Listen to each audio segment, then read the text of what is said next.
The Mech Touch. Chapter 72. Awkward. To planet-bound people, the notion of space travel required a bit of explanation to figure it out. Despite the immensity of the galaxy, it mostly consisted of empty space with a couple of stars in between. The sheer scale of it caused those couple of stars to pile up into many billions. It took a lot of time to travel from one star to another, even with FTL. It was not as if FTL travel was too slow, but it took a lot of calculations and precision to nail the right destination. A single % deviation in the coordinates could throw a ship off course by hundreds of light years.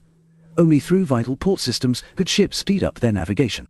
Like lighthouses in the dark, they allowed distant ships to hone in on a location much easier, with much less risk of overshooting their destination. A highly advanced vessel such as the Torch of the Vanguard was capable of performing the monstrous calculations necessary to jump over entire states. The moment she entered FTL, she was on course to a star system from a neighboring state. Her modern FTL drive compressed an awe-inspiring distance of dozens of light years to a mere 2-day journey. Not that Vess, Dietrich, or any other passenger paid attention to the ship's incredible speed. Technology such as this was commonplace, though on the expensive side. Instead, Dietrich half-dragged Vase into one of the vessel's many bars. As it was still universal daytime, the rather plain-looking drinking hole looked rather sparse. Most of the patrons wore the uniform of Townsend Space Lines, their tight collars unzipped and faces relaxed as they enjoyed an off-shift moment. "Hey there. 2 Crinchos, please." The human bartender poured a couple of beers from the tap and slid it over the counter. Dietrich grabbed one mug and gulped down a generous amount.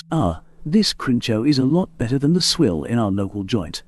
Our supplier is ripping us off. It's not very cheap to ship goods over to our planet," Vess said, as he took a modest sip. "Still a bit uncomfortable, and it's not like our planet is loaded. We can't afford to spend as much as a Benthima." Both of them commiserate for a moment over Cloudy Curtain's pathetic economy. The backwater system lacked a robust industrial base that transformed cheap raw materials into expensive end product. In terms of resources, its asteroid fields only held common junk such as iron ores and ice. The planets also failed to distinguish themselves. In a universe with billions of stars, humanity did not lack basic resources. Any random corporation could hire a bunch of miners and drop them at a random unclaimed star system. No. What most people paid attention to nowadays were exotic resources. Something that became scarce as one left the center of the galaxy. The Bright Republic happened to be situated at the very end of a galactic arc. Dietrich bumped his elbow into Vess as he nodded towards an incoming pair of passengers. Cheeks spotted at 3 o'clock. Vess raised his eyebrow and wanted to say something like, "So what?" But a hand suddenly dragged him from his bar stool. The 2 young men quickly approached the pair of girls, though dressed informally. The pair of women looked resplendent. The pair of raven-haired goddesses resembled each other so much they must be sisters. The taller one was sportier and not afraid to show her abs with her exposed midriff. The shorter one dressed more conservatively but had a curvier body. Both of them stopped their conversation and regarded the approaching hunters. "Hey there, beautiful ladies. What brings you here to this fine vessel?" The girls both giggled behind their raised hands. The elder sister took the lead. "Oh, you know, worried parents wanting to send us to somewhere safe." Dietrich continued to put the moves on the elder sister, obviously leaving the younger one to Vess. Gulping a little, he said, "Hey, what's your name?" "Rose. Rose Allemeyer. What is it you do in life?" "I'm in my last year, finishing my degree in Terranology." "And you?" "I'm an independent mech designer. I just started my business a few months ago and managed to achieve a couple of sales." Vess boasted a little about his accomplishments, but Rose's eyes slowly glazed over. Sensing the disinterest, he changed topics.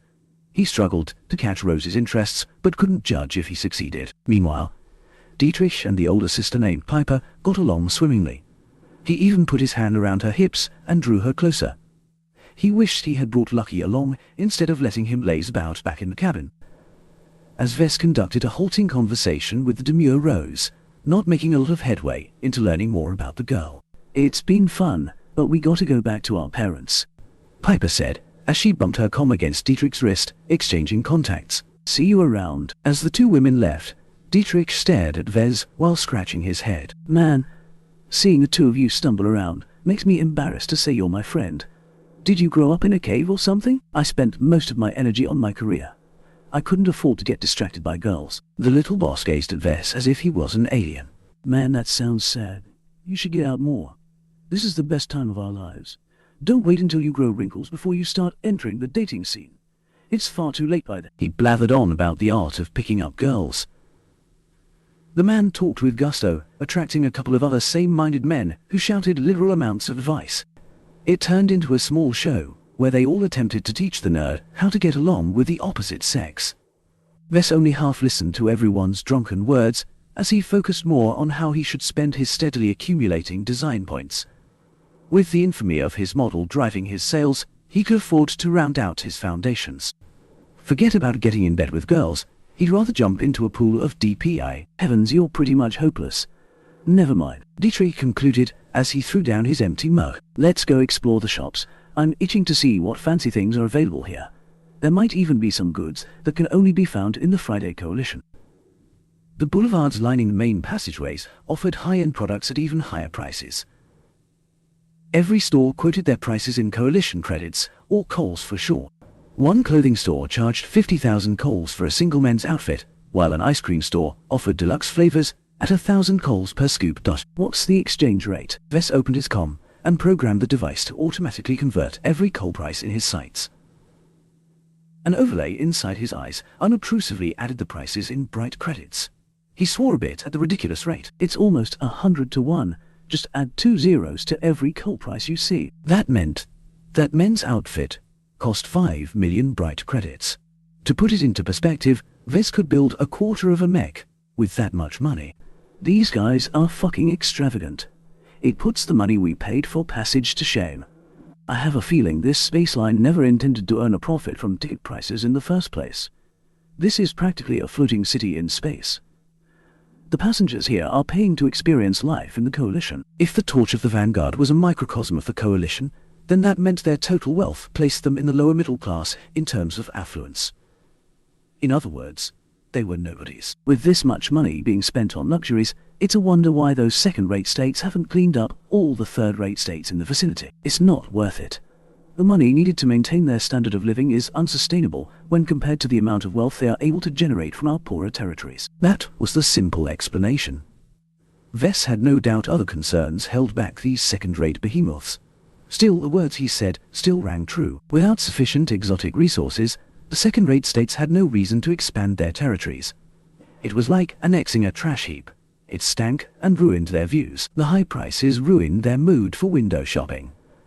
They separated from each other as Vess wanted to return to his cabin. With his safety guaranteed to an extent, Dietrich was free to explore the underbelly of the ship where various kinds of blood sports and duels were held. Have fun down there, and don't get pulled into any bets. I still need you to accompany to Lima and back, you know. Sure. I'll be fine, Mom. Dietrich rolled his eyes. You've got my comm, so holler at me if you need some muscle. I'm sure the ship's security can handle most incidents. Though the chances aren't big, I'm more concerned about pirates and other raids.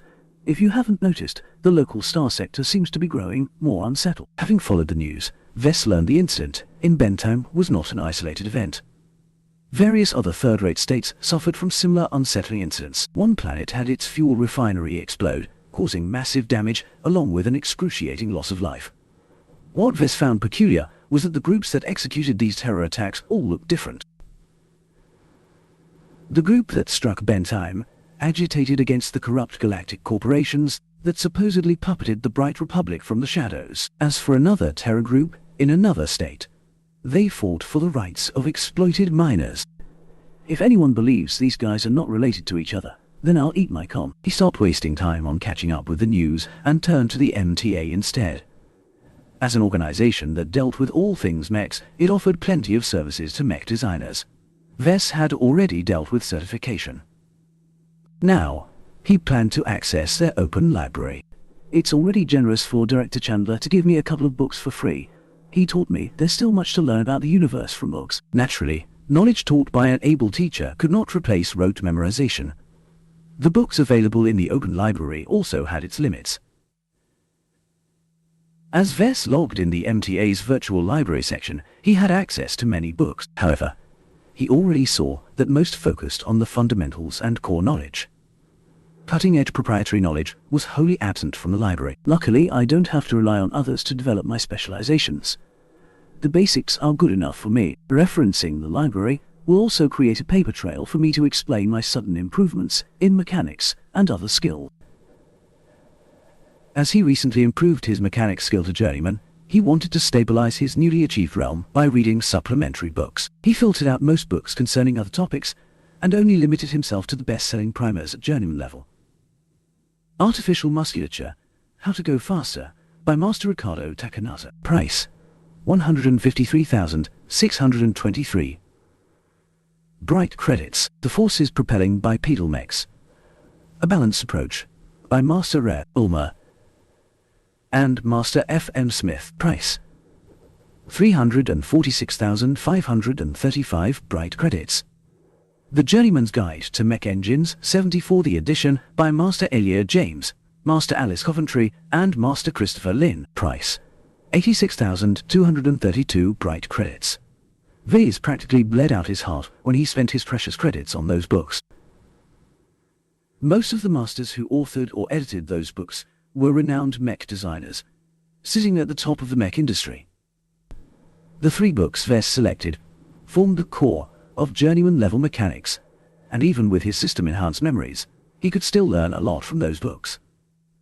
The prices were originally expressed in different currencies. Perhaps to those who lived in second-rate states, the prices were reasonable. But he was certain the purchases would eventually pay off when he assimilated the knowledge, but it still represented a large chunk of his savings. It feels like I'm back in college. Well, as long as the ship is still in transit, I have more than enough time to digest these books. Just as he was about to dive into his purchases, the front door of the cabin slid open. Bessie boy, you gotta come downstairs. There's a pair of next-gen mechs about to duel each other in an hour. Gather up your credits and let's go bet.